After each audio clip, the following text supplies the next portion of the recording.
You are listening to the Scars and Guitars podcast. My name's Andrew Mackay-Smith, and this is my conversation with the senior music editor from the Rolling Stone, Mr. Hank Shteamer. I was inspired to reach out to Hank because I think his writing is excellent. He penned an excellent op-ed on the Morbid Angel album Covenant, so that's the reason that I was inspired to reach out to him, but he also has a solid grasp of jazz, which I also dearly love. So let's cut to the conversation with Mr. Hank Shteamer. Here we go. Hello? Hey mate, how you going? How's it going? Good. Can you see me? No, you can't see me. Let me see if I can fix See this. you. I can't see, but I can. Oh, there you go. There you go. Yeah, I can see you now. Yeah. Yeah, I'm outside at the moment, so if it's a bit noisy, apologies for that. I think I'm doing about the most Queensland thing you can do, which is I've got a pool beside me here because I've got a unit over here on the Sunshine Coast, and it's a beach one block over, so I live in the equivalent of Florida. Oh, cool. Looks pretty nice there. Yeah, it's not too bad. Although I've been to New York a couple of times, and I've got to tell you, I love yeah. it over there. Very cool. Yeah, no, yeah, it's an awesome city for sure. Yeah, mate. Thanks very much for agreeing to a chat. You know, I've only recently come across your work in the last week or so. Okay. And what impressed me most, and is the reason for me wanting to reach out to you, is that I don't think I've seen a journalist go into as much detail in equal measures in extreme metal and jazz. And Okay. in that manner, you actually mirror my own musical taste, because people think I'm weird. I don't know how else to describe it. I could use all sort of other epithets, but I'm sure you can empathise. Yeah. But, I mean, for example, just on the weekend, a good friend of mine gave me A Love Supreme by, in case you know who that's by. And Sure. in the same conversation, we were talking about whether or not Elude Divinum Insanus, and of course, you know who that's by as well. I whether do. or not that's a decent album or not. Now, I stand firmly in the category of it's a very good album, and people just don't understand it. And I think as the years go on, people will understand it. But just to That's a fascinating. We should come back to that. let's do that. But look, I just so to commence, mate, I just want to compliment you on your excellent writing, because I am on the precipice of going to university to obtain hopefully a degree if I can get through the bloody thing. Right. I've spent about a bit over a decade as a telecommunications account executive, selling telecommunications to large corporations, utility companies and the like, and I just woke up one day literally, and, well, I wouldn't say literally, it wasn't like an overnight thing, but I was done. I couldn't do it anymore. I just was tired of corporate life. But gosh, it's a very long opening statement, very long way to make give you a question. But, mate, I just want to know, mate, what inspires you to get into equal measures jazz as well as heavy metal? Well, yeah, I'm happy to go into that. I'm going to close the window really quick so the noise isn't going to disturb us. Just 1 second. No worries. Yeah. So the jazz metal thing, I guess, let's see. So the metal stuff definitely came first, I would say, like by far. When I was growing up, I'm sort of like a child of the 80s, and definitely like sort of hair metal or glam metal was one of the first things I got into. I think like Def Leppard was one of the first bands that I remember like really latching onto as, for my own, enjoyment, and just kind of like I remember buying the tape of Hysteria, and that was sort of like a big thing. And then it sort of progressed on through like all that stuff, Guns N' Roses, Skid Row. I mean, it was really like, it was interesting, and it's strange now, but like you would turn on MTV, and every day they'd have this countdown, and literally it was hard rock and glam metal every day. That was the most popular music seemingly in the world. Yep. It was like Jovi, Guns N' Roses, whatever. And then so as I sort of got older, I think at some point, I can't remember how I think somebody played me Metallica, and it was right around the Black Album came out. I think it might have even just been Enter Sandman, or maybe like on the bus to some trip, like class trip kind of thing. Somebody played me Enter Sandman, and the Metallica thing was very instantly like, okay, this is the next place I have to go, and became fanatical about Metallica. I think I went like backwards through the albums. I definitely remember getting. Yeah, I did the same. Yeah, right. So it was like Black Album, Justice, and so on. And I think once it hit Metallica, it was kind of a thing of like, all right, I've got to like. I was enjoying that progression of like, let's keep finding the next most extreme thing. Do you know what I mean? Like it was always like, how can we take this one step further? I took like Megadeth was in the mix, and it's funny because of Vinnie Paul passing away. Pantera was, I mean, not funny. It's actually sad, but I've been listening to Pantera the past couple of days because of that. But Pantera was definitely, I remember them being like another step. Finding, I think a friend of mine got Vulgar Display of Power, and again, that was the same thing. It was like glam to Metallica. That's an obvious, I was like, okay, this is another step. Pantera felt like another step too. It was just like, again, like you're kind of like, whoa, I've got to like reorient myself here because this is just way more intense. Yeah. I definitely remember hearing Far Beyond Driven. I remember being into them in Vulgar Display of Power and knowing that Far Beyond Driven was going to come out, hearing that album right when it came out, and just kind of being like, incredibly excited. And again, like the hair metal stuff, it was amazing because that music was extremely popular then. You know what I mean? Like that album was the #1 record. Yes. And nothing like that's really ever going to happen again. But then from that, then I was also into a lot of punk and hardcore and things like that. But definitely Morbid Angel was like the next time that sort of thing happened. You know what I mean? It was the next step. I saw that, Headbangers Ball on MTV was a huge source of all this stuff. I watched it every week or taped it, and I was just kind of like, that was my Bible for, and then a few magazines, Metal Maniacs magazine, which was really, I remember that. Yeah. Yes. Rip magazine was really good. There were a bunch of zines and stuff like that. I'm from Kansas City, suburb of Kansas City, Missouri. We had a lot of cool local zines. And, I know Danzig was in the mix too. That was a big one. But Morbid Angel, when I remember seeing that Rapture on Headbangers Ball, and it was just I was like, this, you got to be kidding me. I couldn't even believe that there was music that was that, I just never even thought of anything like that there would be something so intense and just kind of so, I don't know. I think with each of those steps, Metallica, if you get into And Justice for All, you couldn't think it would go further than that. Pantera, you couldn't think of, and again, this is not a value judgment. I'm not saying one of these bands is better than the other. But I'm saying that I think especially when you're younger, you're looking for the next thing. Do you know what I mean? I understand completely, yeah. And Morbid Angel was it just fit perfectly, I guess, for what I was looking for at the time. And, I was, just starting to play music myself around that time, playing drums. I was definitely learning simpler stuff. I wasn't playing double kick drum at that time. But, just the power and the speed and kind of the, also, honestly, the thing that doesn't get mentioned a lot with artists like that is the catchiness. I think that, a record like Covenant, every song is catchy, the same way that Metallica's Black Album is catchy. It's sort of I feel like Covenant is kind of like the Black Album of death metal in some ways. Is that they took the style that before then was much more just about speed and just kind of raw intensity. And they I think Morbid Angel in some ways were the first great songwriters of death metal. Great. I think maybe, people could have different opinions about that, but I think bands like Cannibal Corpse and Obituary, they're more like the overall vibe.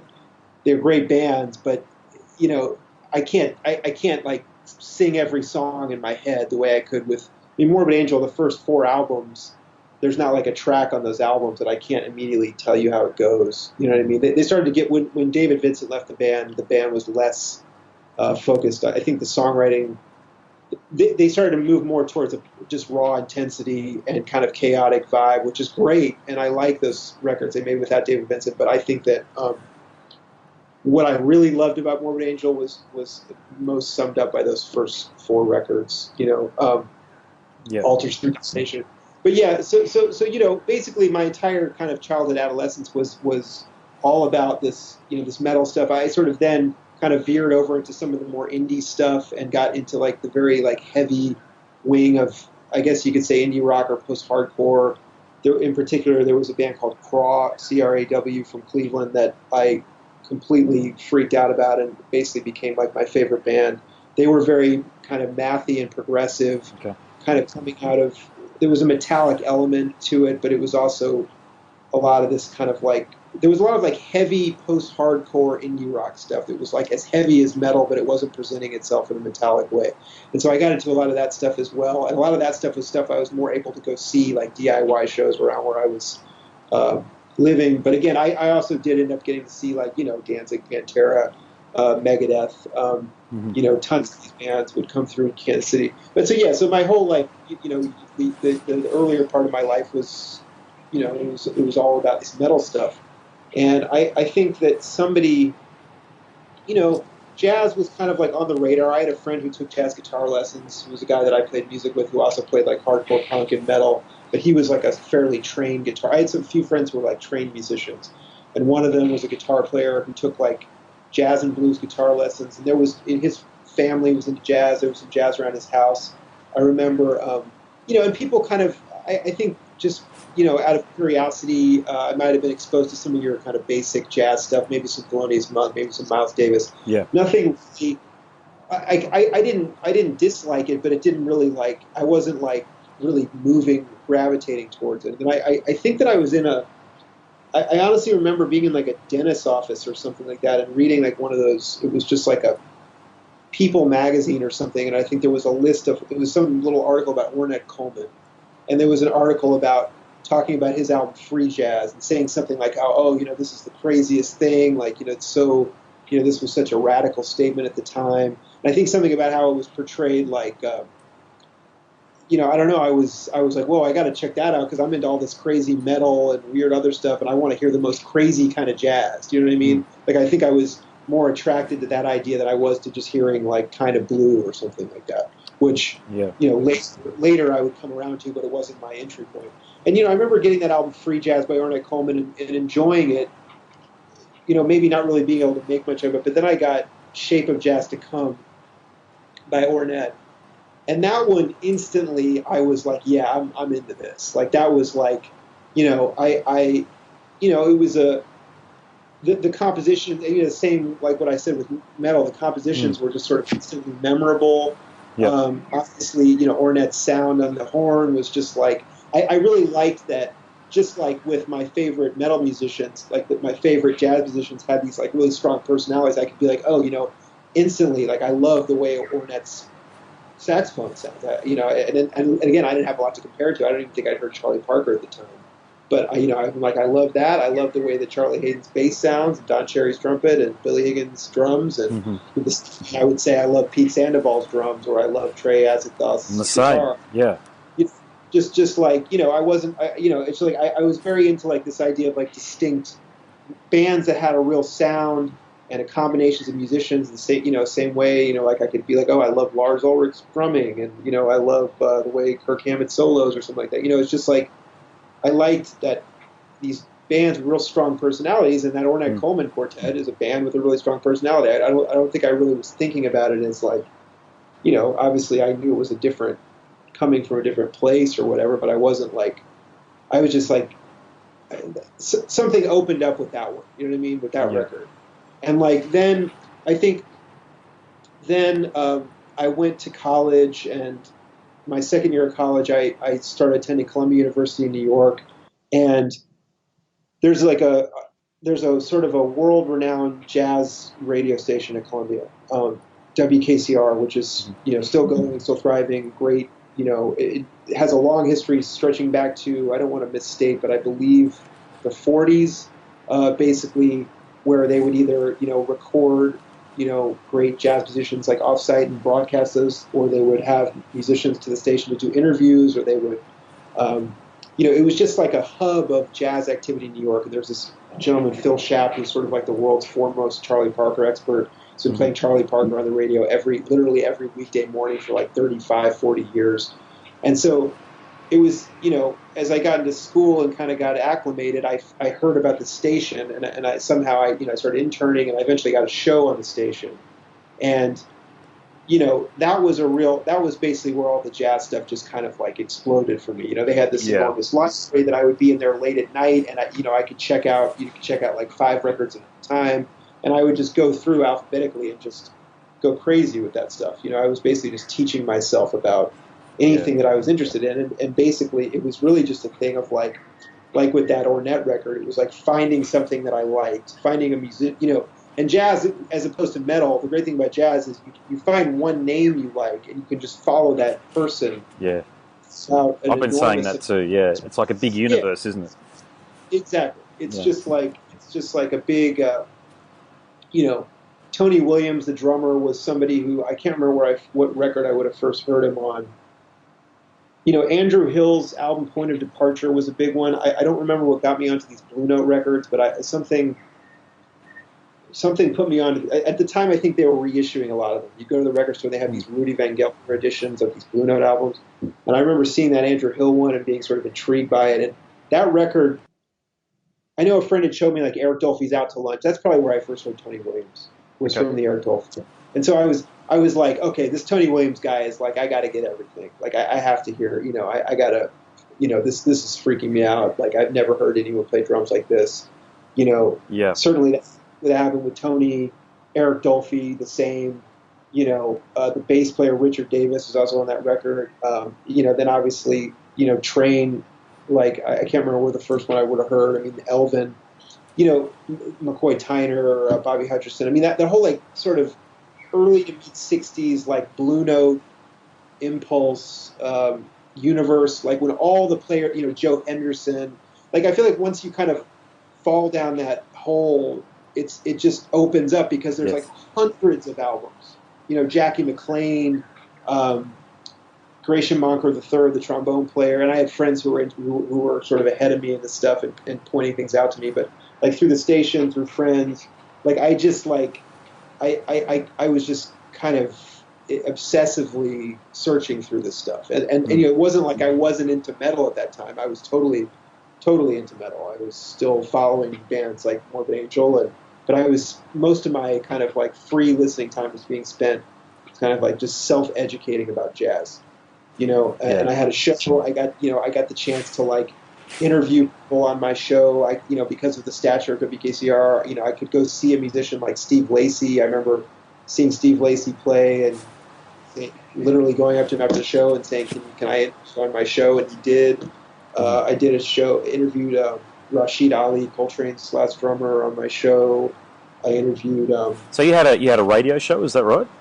Yeah, I had like I had a weekly show that was really early in the morning where I would just play stuff. But then there were these Wednesday and Sunday slots where you could do interviews and you kind of sign up for them. And so I would just be out in the city, kind of going to shows, and I would meet someone, either a younger musician or older one. And, jazz musicians, because of the size of the audience, they tend to be pretty approachable. I mean, it's like you can kind of just like go up to them after the show, and I was just a college kid who was very, interested and trying to do my best to learn about it. And, I ended up getting a lot of these fairly like heavy duty musicians on my show. This guy Gratian Monker III, who, are you familiar with him?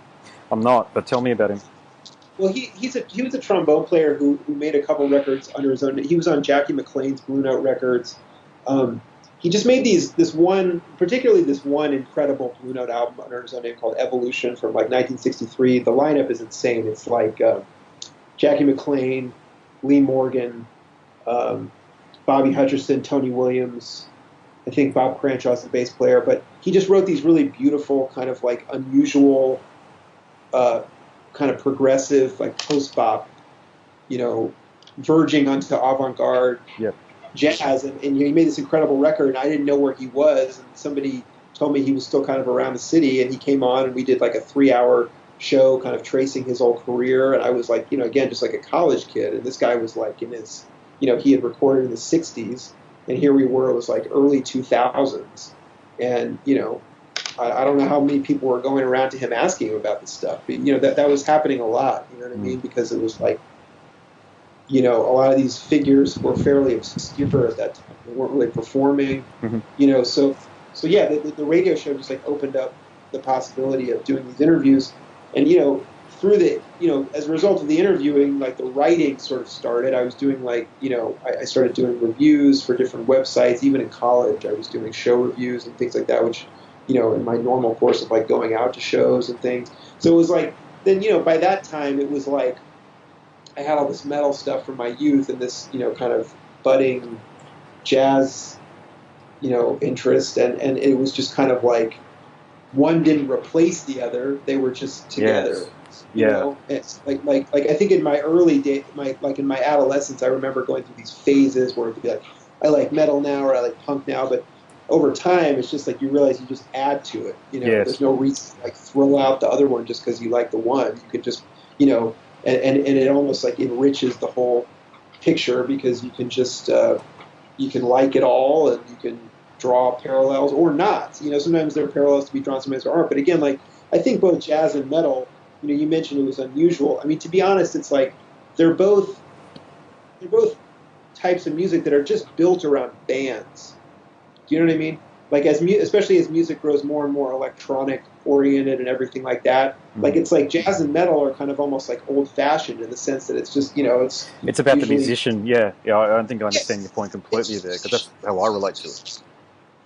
three, four, five musicians finding a sound, and you know, like I said, there's obviously, you know, very deep differences in the sense that one is like an African American art form, one is, you know, mostly not, and you know, just stylistically they're so different, and the sound of it and everything else. But in the end, it's like you're just searching for the sound of a certain band, for the sound of a certain musician. You know, with jazz, you have that thing where you can follow them through different bands. But you know, it's just like you're looking for the great band in either music, and it's not quite the same as if you're, you know, if you're into pop. You know, you're not really looking for a band. You're looking for a song that's catchy, or you're looking for a singer's voice. You know what I mean? Like, and also there are these styles that where this kind of like virtuosity flourishes. You know, the being really damn good at your instrument is rewarded and sort of almost expected. And also having a style on your instrument is, you know, obviously there's a whole wing of jazz or metal too, where it's more athletic, kind of shredding for the sake of shredding, or just kind of like it can, you know, either of the styles converge into like empty virtuosity, but at its best, they're like virtuosity in the service of like a sound. Do you know what I mean? Like I was writing about that band Gorguts the other day. Like they're sort of like a perfect I read example. that. Yeah, that was a good one. A good editorial. Yeah. Yeah, like they're sort of like a perfect example of just like finding a sound. You know what I mean? It's just like where else could that happen but in like underground metal for, you know, for something that weird to just come about. Like I feel like both this kind of music, it's like because they're not, you know, and again, Metallica aside or Pantera aside, for the most part, a lot of this underground stuff, it's not going to make you rich. Like people are getting into it for the passion, and you know, jazz doesn't make you rich either. I mean, it's like, you know, it's driven by passion. They've got like a small dedicated audience. It's like a band-based music, you know, based around like virtuosity, and you know, the audience really knows their stuff, and you can't sort of like, you know, you can't bullshit an audience in either style. You got to just get up on stage and just kind of like bring it. And I think that, you know, that in that sense, the environment at a jazz show or a metal show is not that different because everyone there is really serious. You know, they show it differently, but I think that the attitude is the same. You're just like, people are like, they're diehard and they don't, you know, and you can't lie to an audience, a jazz audience or a metal audience. You know what I mean? Yeah, they're a very schooled and educated audience on the music that they're listening to. That's what I think it is, you know. And yeah, I just to draw another tangent, okay, and bring it back to Morbid Angel. I really enjoyed your piece that you wrote about Covenant, so the third Morbid Angel album. That, I think you nailed it, by the way. I think you got it absolutely right. But you're writing for the Rolling Stone. It was actually, I used to subscribe to the Rolling Stone about 20 years ago, back in the print media days, of course.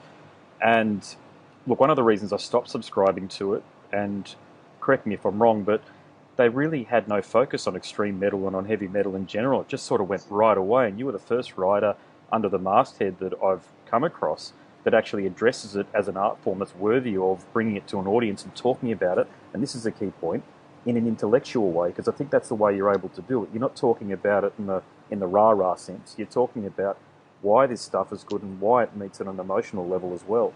So do you get a lot of, like, sorry, I was going to ask one question. I'm going to reframe it.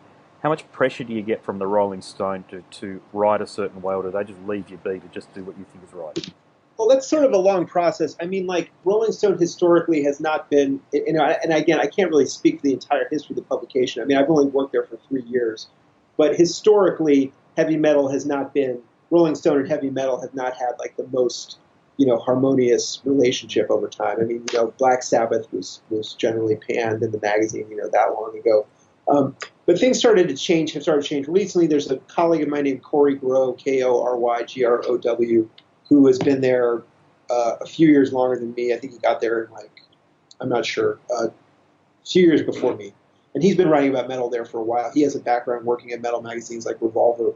And he brought a lot of that stuff to Rolling Stone. So there was kind of like a basis for it there when I got there. Also, my prior editor named Brandon Geist, who had also worked at Revolver, they were kind of like, they had brought metal back into the regular rotation there really fairly strongly. And by the time I got there, it was not unusual at all for us to be covering things like, from Metallica to like Slipknot or whatever. And so, and then a few years ago, actually, well, maybe was it last year or the year before, Corey and I put together, we decided it was time to do this like definitive Rolling Stone greatest metal albums list. So we did 100 greatest metal albums for Rolling Stone and kind of put that together jointly with a bunch of other writers. And that to me was kind of like planting the flag for like, okay, maybe Rolling Stone hasn't been so kind to metal in the past, but here we are. We're saying like, this is now, let's try to like take stock of the genre. And like, our list, covered everything from Sabbath all the way up to like, Dark Throne. Yeah. And I think we put together a pretty like broad, fairly definitive list of metal, going Judas Priest or Typo Negative or Pantera or, Morbid Angel was on there or whatever. And but to answer your question, like,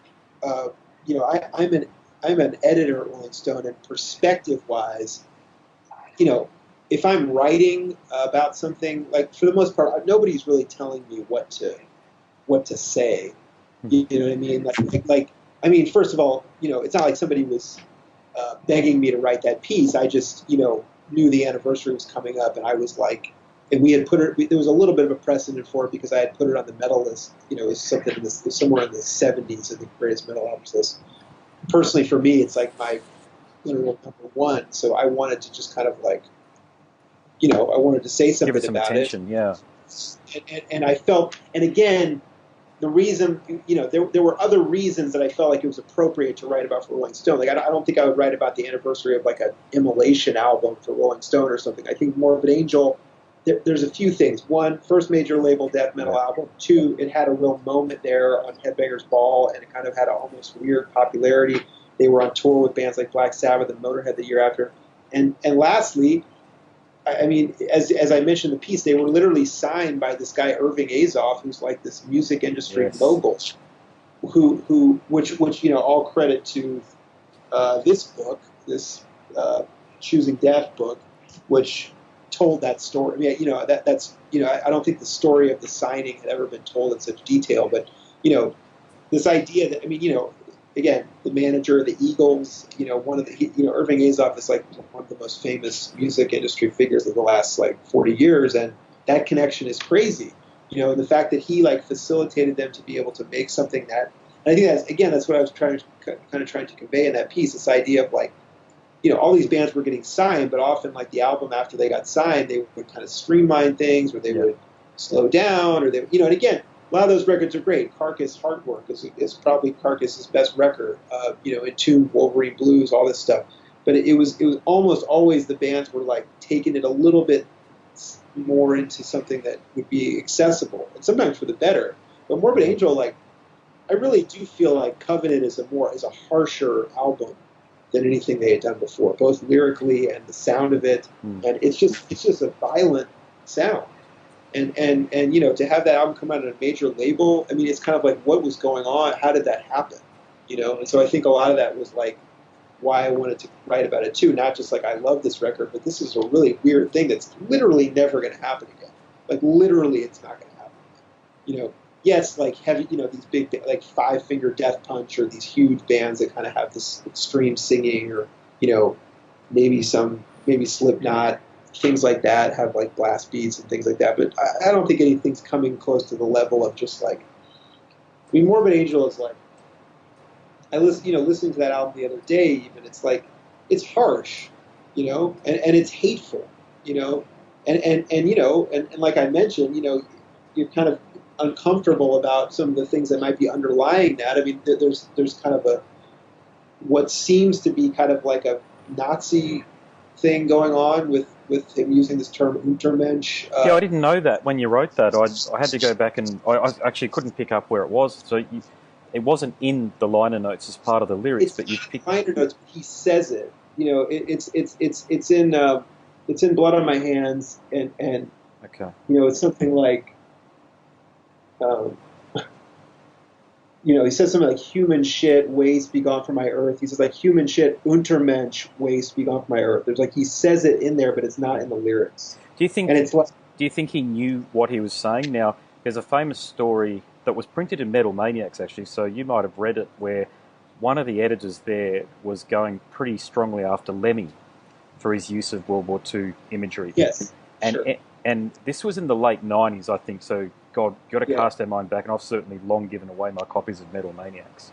But Lemmy defended himself by saying, "Look, the bad guys always wore the best uniforms, and that's my attraction to it." And just to prove my point on that, this is talking about what Lemmy was saying. He made a comment that David bought, I don't know what it was. It might have been Mein Kampf or something like that onto a tour bus.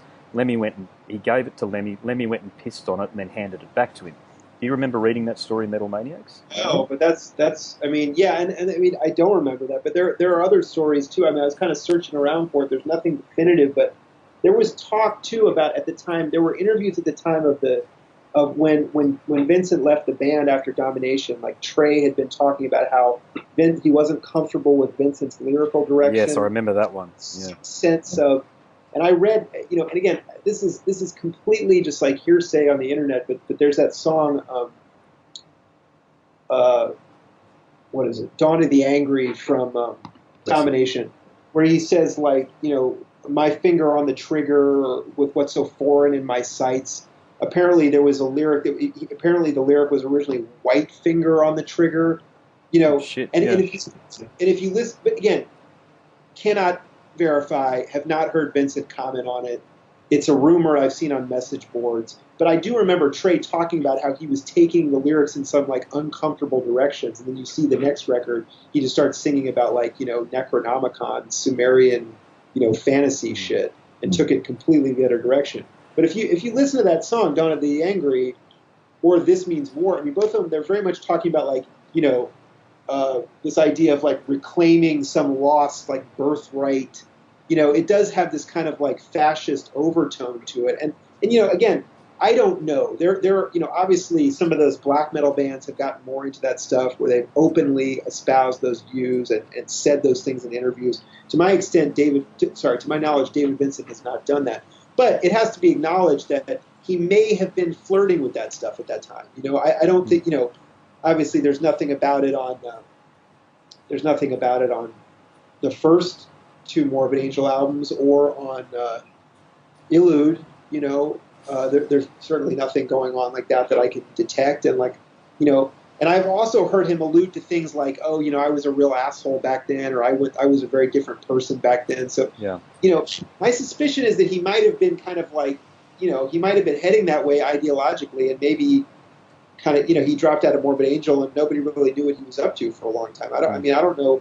Did David Vincent make an album between Domination and I guess he was maybe on a Genitorturers album or That's something? the one. I've actually had a conversation with him, a half-an-hour conversation with him, and he was very polite, I've got to say, and his manager's lovely, Suzanne, his wife's manager or girlfriend manager. It wasn't on my radar to ask him any questions about that, but he just comes across as a guy now who's arrived at a point where he's comfortable in his own skin, he's standing within his own truth, and he's just doing what he needs to do. So you probably bang on that he might have been flirting with some of that stuff back in the day, because I certainly remember reading that article in Metal Maniacs. So, Yeah. But he might have got uncomfortably close to it before he realised, hang on a sec, this is not the way to go down. Particularly, it's not about whether or not you're in the public eye or not, but especially if you're in the public eye and you're a musician, it's not the sort of attention you want to be bringing to yourself.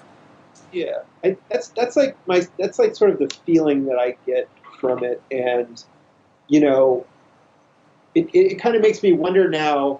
In the more recent reunion performances, they were performing Blood on My Hands, and I'm wondering, I want to go back and watch some of his live performances and see if he's saying that word. He could have easily just left it out. Maybe it was all the thing he did on the record. But it is there. It's if you look it up, look it up. Like he does say it. Who knows what he meant by it? But I guess all I was trying to say was that record is not censored in any way in terms of its message or its emotional content or it's it's just kind of incredible to think that came out on a major label and it was just presented so straightforwardly. Not just the satanic stuff, but it's just like it's so. I don't know.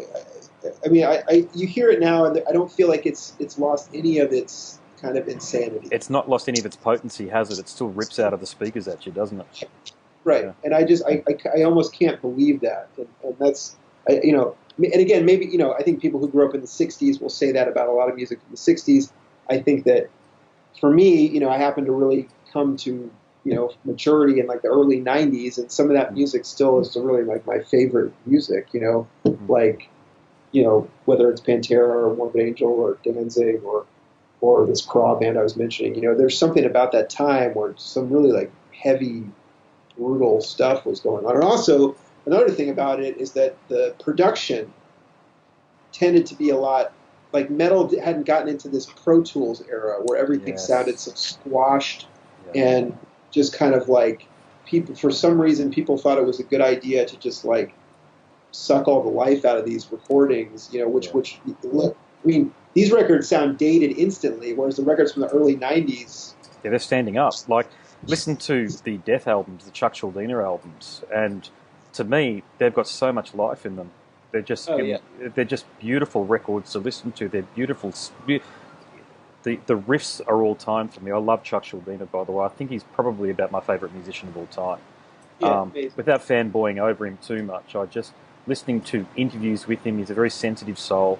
He was trying to convey a lot of emotion through his music, and I think, riffs like what he put in Crystal Mountain, as a guitarist, you play along to that stuff there, and you just think, what were you thinking when you're writing this beautifully melodic death metal? Yeah. You're a guitar player? I'm a bass player and guitarist, primarily a bassist, but I do dabble in guitar, Cool. No, I mean, for me, like Symbolic is the one. I mean, that's probably my favorite. But yeah, those records sound incredible, and I agree with you. Like they're, things went a weird direction after that in terms of like the sound of these extreme metal records. I don't really know what anybody was thinking with an album like Gateways to Annihilation, but for example, the Morbid album. Great songs, like one of the most ridiculous, in a bad way, drum sounds I've ever heard in my life. Like it sounds like a typewriter. Yeah. Like I literally don't know how you could hear that and say I'm okay with this coming out. Well, what about Heretic? What about what the hell went wrong with Heretic? Because the riffs are there on Heretic, the arrangements aren't, I must say. The riffs are definitely there, but someone, in my view, needed to sit Trey down and go, hang on a sec, mate, this is not the way you want to release an album, because... It's a weird one. I like, in some ways, I like Heretic better than Gateways or Formulas, because I think the songs are better, like you were saying. Definitely. Like, I think there's a couple songs in there that I think are getting back to that catchiness. Like there's a song Enshrined by Grace, which to me is sort of like the hit of that album. And like that almost sounds like it could have been on Domination or something. Like it's really catchy. And the songs on Formulas were not that catchy. I respect that album for its intensity, but it's not a very memorable album to me. Like it's kind of just a bunch of speed. There's a few songs. I can't remember if Nothing Is Not is on that album. That is Nothing Is Not, and that is probably the heaviest track ever written in my view. That is just enormous. Yeah. Oh. That's a awesome song.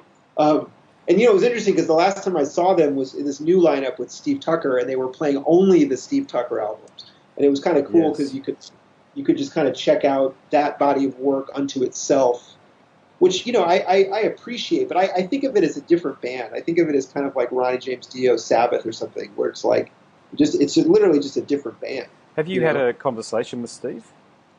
No, I've never talked to anyone in Morbid Angel. Honestly, I sort of tried to get something together for this reunion, and Trey was just not available. Trey wasn't doing any. He was only going to do email interviews, which to me, I don't even.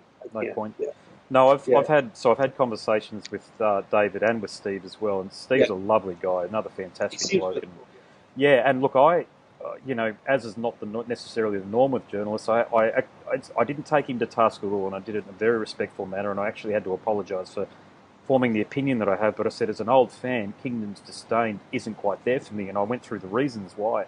And Yeah, he didn't disagree, but he said to me, "Look, it's disappointing to hear because you're clearly an old fan, as you and I both are. You may have arrived at the same opinion I did, but the drum production on it is just awful, and yeah. I can't it's understand." I feel like all the Morbid Angel albums from like almost if you okay besides Altars and Covenant, every Morbid Angel album has like a fucked up drum sound in some way. Like Blessed are the Sick, it's so sampled and processed, it just Yeah, sounds. isn't it? It sounds like And a reverb has been put across all of the tom and the yeah, snare. Yeah, sample. I think it's literally they're just sampled. You know, it was like More Sound recording was doing a lot of that at the time. It was considered like innovative, but it just ended up again just kind of sucking all the life out of it. Domination, the drums sound fake. Uh, Formulas has a kind of a cool raw drum sound. It's all right. Gateways again, the snare drum sounds like a typewriter. Heretic, I don't know what's going on. It's a very weird sounding mix, um, you know, and Illude, again, I mean, the sort of metal type tracks on that album sound pretty good. You know, hmm. the other ones are obviously not real drums anyway.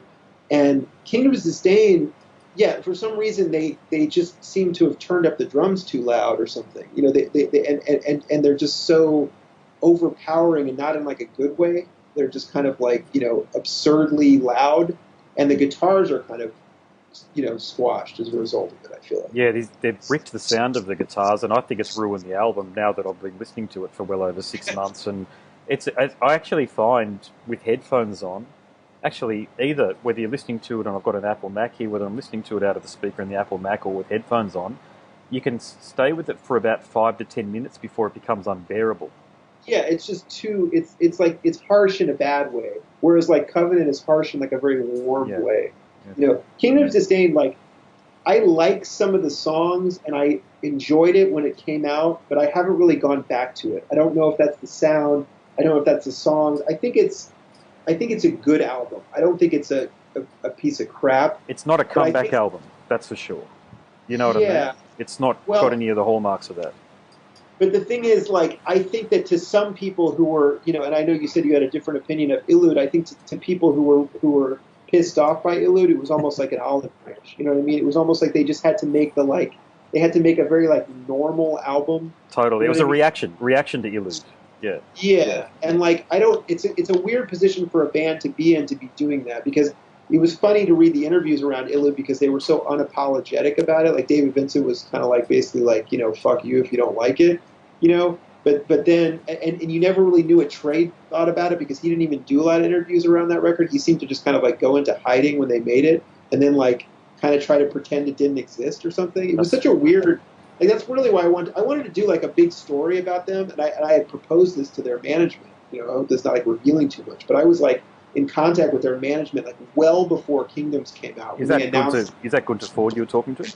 Talking to him, and they were working with some different PR at the time, and I was basically like, look, like I want to do this the definitive story of like how they made this album that like was like almost universally maligned, and they're coming back and they have this crazy saga.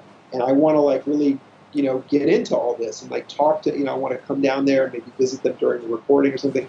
And I sort of proposed this whole elaborate thing that just, they were just, it just didn't. There was no real response or interest to it.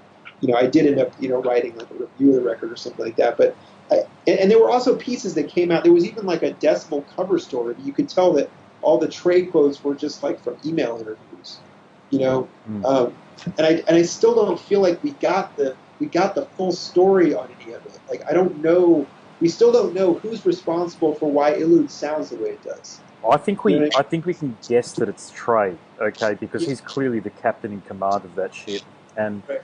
I didn't go into too much detail on the album with David, apart from the fact that I said I liked it, and it's got a really, I reckon the guitar sound that they achieved on Destructos versus the Earth Attack. Yeah. To me, that is the best sound that Trey's ever pulled. Now, it's a beautiful sound. It's broad. It's not bricked. I'm listening to it on vinyl the way it comes through my Monster speaker system from the Denon vinyl player. It just fills up the room, and my kids and I, we do this little circle of death. My daughters and I just go round in circles, and yeah, I think it's very misunderstood, the album overall. I don't understand what they were doing with the industrial tracks. I don't know what the name of the opening cut is. Where it's just too extreme. Is it? That's odd. That's unusual. But I think the album. You're right. You go. Well, I mean, it's funny you mentioned because the thing is, even on some of the industrial tracks, the guitar is really cool. But what makes it so bad are the lyrics are just horrendous, and unacceptable. And but the weird thing is some of the sort of more straightforward songs just sound like continuation of Domination or something Nevermore is a really good Morbid Angel song. Yeah, great. Yeah. Existo Bulgare or whatever it's called, that one's really good. There's a handful of good songs on it, and one or two of these sort of industrially songs have cool elements. But I think the presentation, the lyrics were just so cheesy. The I Am Morbid thing. Yeah, right. Which again, not the worst song in the world. Kind of a catchy, almost singing at a soccer stadium, kind of fist pumping thing. But it was but they used to do that on Domination, and it wasn't so incredibly cheesy.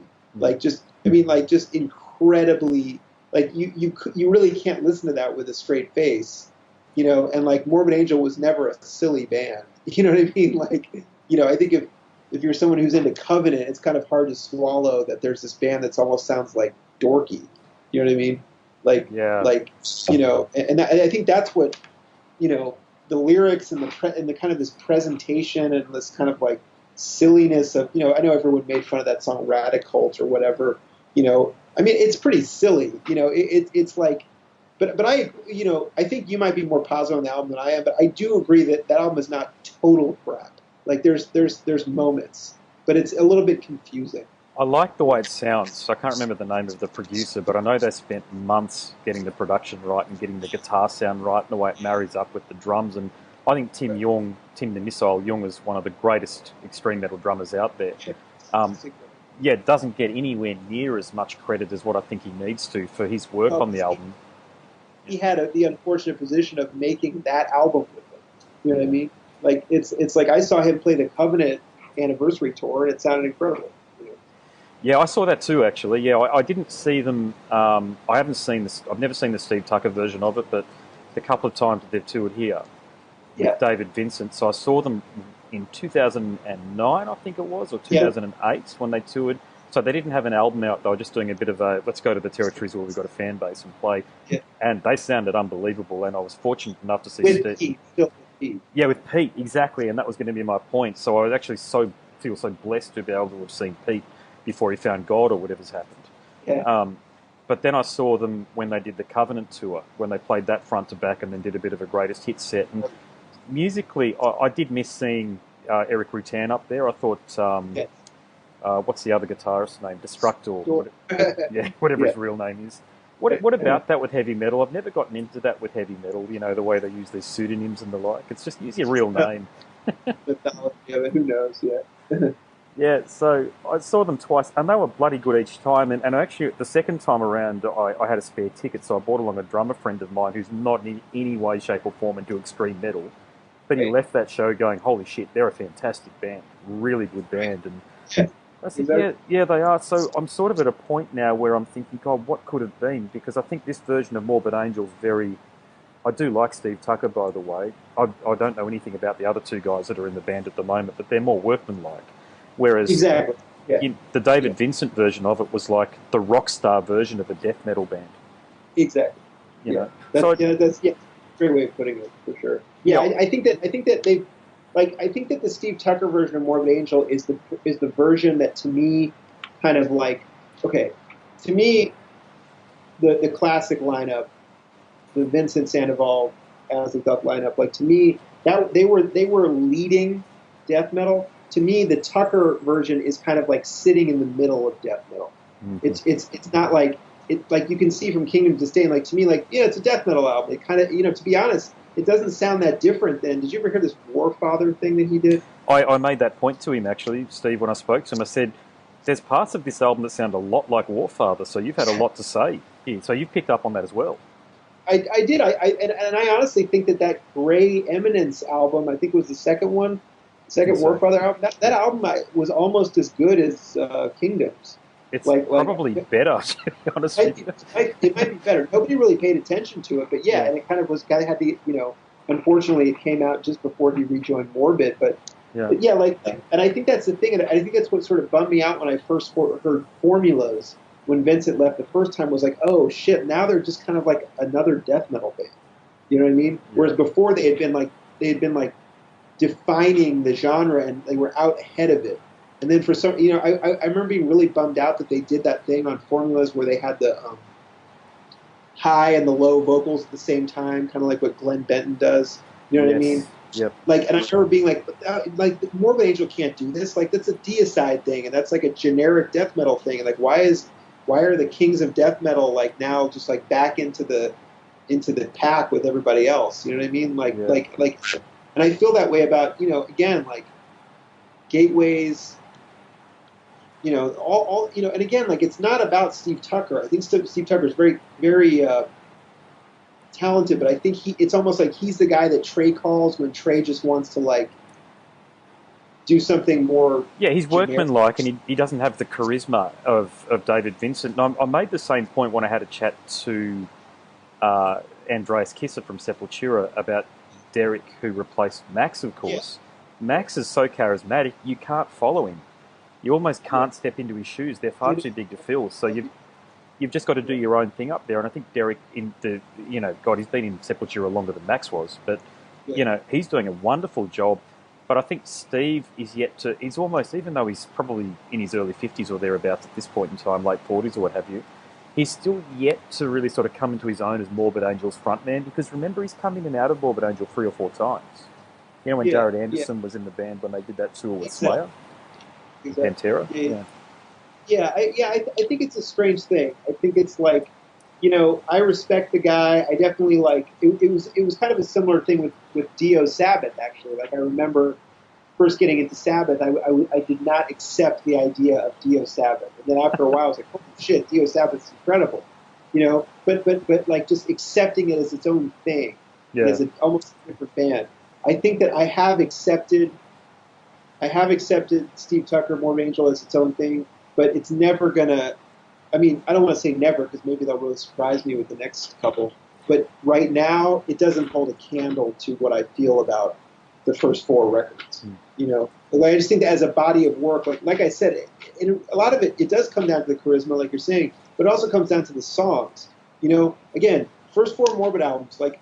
There's literally not a song on those albums that I could not just look at the title and hear it in my head. All the riffs, it's just I don't know if that's just because I've listened to them more. But I just think they're better songs. Yeah. And there are songs. There's a hit, maybe 1 or 2 songs on Formulas, 1 or 2 songs on Gateways, 1 or 2 songs on Heretic that they get there. I don't know if there's anything particularly catchy on Kingdoms. Like I mean, there's a couple. Maybe the first song, I guess, but the main riff kind of sounds like just a rip off of Rapture. Or something like that. I like the intensity of that new record. There's actually a really cool riff, the chorus riff of that song, D.A. Dead or D.E.A.D. Yeah, D.E.A.D. I'm just going to look at it because there is one track on there that I think has the potential to stand out, but it's crushed because of the production style. So just let me... Okay, here we go. No, Pillars Crumbling, I think it is. That track has a very good vocal cadence in it, but it's buried in and amongst this awful production technique. I got to go back to that one. It's been a little while. Yeah, have a listen to that one. It's killer. Yeah. Sure. Because, again, I like the record. I'm into it. I'm curious to see what, like, the future life of that band will be. Because, like you say, it's kind of time, like, the idea of a reunion is out the window. Vincent's over there covering Morbid Angel songs with this other project. There's never going to be a reunion. Yeah. Pete's gone for good. So really, it's just like, how long is Trey going to keep this going? And is Steve going to be his guy from now on? And these other 2 guys, like you say, are they going to like step out from behind this veil of anonymity and become like actual sort of like like even Rutan, who was kind of like a quote unquote sideman, he wrote. He was a writer too. That's right. On Domination, and some of his songs are some of my favorite songs on Domination, like Nothing But Fear. But I think it'll be interesting to see if Morbid Angel like if this version of it can really like stand on its own 2 feet, and not just because the next record they make, which I guess will be the L record or whatever, like that's no longer going to be reacting to Illu. It's like now they've got like a blank slate, and it's like, what are they going to do with it? Do you know what I mean? Yeah, so I've just remembered something. I had a really nice interaction with Trey's mother online. Oh, cool. Yeah, she reached out to me. I to be honest with you, sorry to whoever took the picture, but I actually used a photo that I took from Google Images for one of my podcast episodes or one of my radio shows, and she found it and said, "I love that photo. Can I have it?" So she reached out to me and found it, and I said, "Look, no problem at all. I didn't mention that I basically co-opted it or what have you, because how it is online, but I sent it to her. But I also asked her to have a listen to I did a 2-hour long, what would you call it? It was a radio show, so I talked about Trey's playing and why I love Trey's playing, and I got to listen to that. You got to send that to me. I'll send it to you. Yeah. It was early on, it was about a year ago or so that I did it, so it's not quite as flowy as what I'm doing right now. So it's a lot of rain around me. As I say, we're in the subtropics here in Queensland, so it's pissing down with rain at the moment, if you can hear that. But yeah, I said, look, what did you think? I asked her to listen to this podcast episode, and she had to listen to it. She goes, it was lovely. You really represented Trey well. And it was just a really nice interaction that I had with her. And I explained to Morbid Angel's agent in Australia that I had that interaction, and he was thrilled that actually Trey's mother is so involved in his career still. I think it's lovely. Yeah. As a parent myself, I think it's great.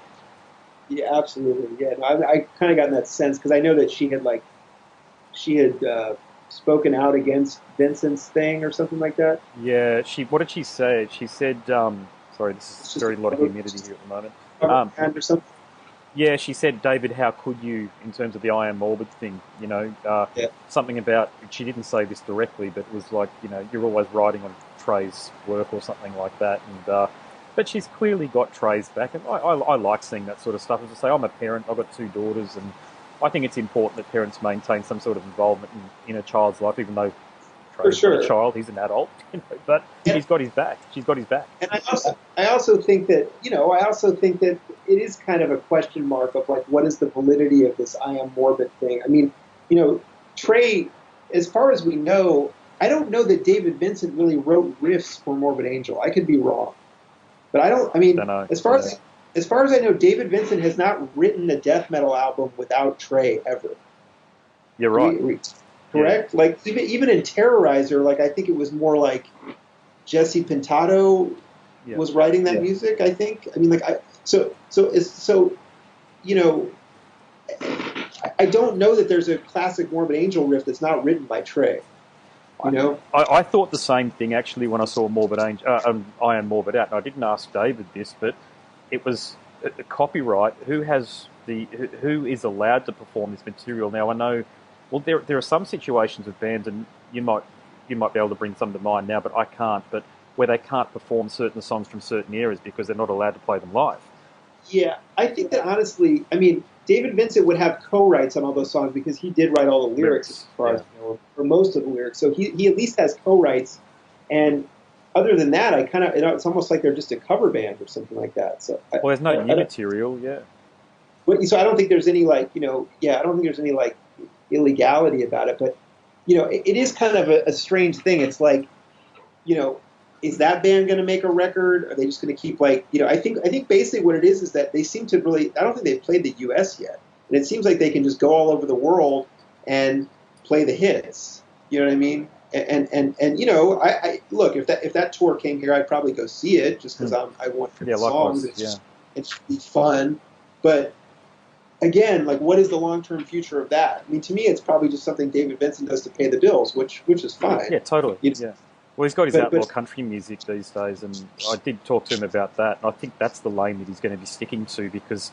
as you well know, I mean, to be honest, in Australia, we don't really understand it. We have our one country music festival in Tamworth in New South Wales, but the country music thing in the States is just a Goliath industry. It's enormous. Yeah. And exactly. I think he's worked out that that's a lane for him to stick to and actually have a career beyond death metal. Maybe. I mean, that's the question. Is he going to, like, who are those fans? Like, are people who aren't into his death metal going to be into his country? And, like, how into his country are his death metal fans going to be? It's just kind of a weird thing. It's like, as much of a fan of David Vincent as I am, if he made a full country album, I don't know. I'd want to hear it. Would I buy it? I don't really know. You know what I mean? Well, I bought the single, the vinyl single, but it came warped, so I couldn't listen to it. So I had to listen to it online on YouTube. And look, it sounds okay, but you've got to get into country, and I don't. I don't like it at all. Country music at all. So it's hard. I mean, it just seems kind of like a generic, like, middle of the road example of it, and it's kind of like playing on this gimmick of, like, the metal guy gone country, but it's like you can only play that card for so long before you just kind of have to, like, make good country music. You know what I mean? So I guess it'll, he's got obviously he's got a very deep voice, like a distinctive voice, and, like, more power to him. I'm just kind of curious, like, what becomes of these guys. I think that's, like, a big question in, like, this extreme metal thing in general, of, like, what happens to these people, because we're seeing the first generation of these people age. Like, what happens to these musicians? We've never seen a death metal band retire. That's a really good point. From old age. Even Obituary is still out there, just, like, completely kicking ass. Like, they're one of the first. Some of the bands have broken up, but really, a lot of these first generation bands are still Cannibal Corpse. Obviously only a couple original members there, but these guys have been in it for 30 something years. Like, what happens in, like, another decade? You know what I mean? Like, will these musicians be doing it when they're 60, 65? Well, I don't think that they can. They're physically... I mean, I can't headbang, and I'm 40 years of age, dead on 40 years of age, and I know that if I do that, I'll wake up the next morning and I can barely move. Right. Yeah, no, so I think it's up in the air. It's like, are they going to change? I don't think, Trey seems like a diehard. I don't think Trey's going to start doing some other kind of music. I mean, to be honest, like, I'd like to hear, like, a Trey solo guitar record. I'm with you on that. I'd love to see a Guitar Hero album from him because he should do it. Or just, like, even just, like, an abstract experimental album, like that Love of Lava stuff that he does. Like, if he really developed that and, like, multi-tracked it and made it into some kind of, like, sound collage thing. Like, it just seems like there's so much potential there, but he's such he's an artist who's just very locked into a genre, and I don't think he's got anyone around him who's ever going to, like, he's been with the same management for 25 years, or, it just seems like he's just kind of in a little insular world down here. You know what I mean? Yeah. And, I agree. But I think it's sort of, Pete's got this Terrorizer thing. I'm sort of just fascinated to see what happens with all these people. Like, are they going to, do any of those guys still have, like, really great music in them? Or was it just kind of like a time and a place, and now it's kind of echoes of that or something like that? But it's cool that they're still making music. Mate, I better wrap things up, and the reason why is I've got about 3% left of my Apple Mac out here before it dies. We could ramble about Morbid all day, I'm sure. You are listening to the Scars and Guitars podcast. My name's Andrew Mackay-Smith, and that was my conversation with Mr. Hank Shteamer, who is a senior music editor at the Rolling Stone. You can follow Hank on Twitter at Dark Forces Swing. I do encourage you to do that because he has a plethora of excellent writing for you to sink your teeth into. Thank you so much for listening.